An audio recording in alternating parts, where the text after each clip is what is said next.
বন্ধুরা, আজ করব পটলের খোসা বাটা। পটলটা ভালো করে ছুলে খোসাটা ধুয়ে রেখেছিলাম, সেটা এখন সেদ্ধ করে নিলাম। এর সাথে দেব শুকনো লঙ্কা ভাজা আর কালো জিরে ভাজা, সেই সাথে রসুন, কয়েক কোয়া রসুন নিয়ে নিয়েছি, আর সেই সাথে নিয়েছি আরও দুটো কাঁচা লঙ্কা। এইবার সব কিছু একসাথে একটুখানি মিক্সিতে ঘুরিয়ে নেব।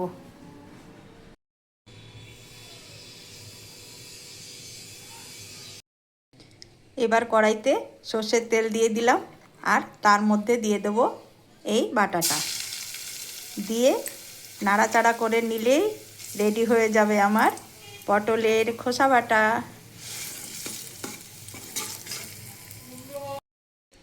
বন্ধুরা, পরিমাণ মতো নুনটাও কিন্তু দিয়ে দিয়েছি, বলতে ভুলে গেছিলাম। আর এটা হচ্ছে ফাইনাল লুক।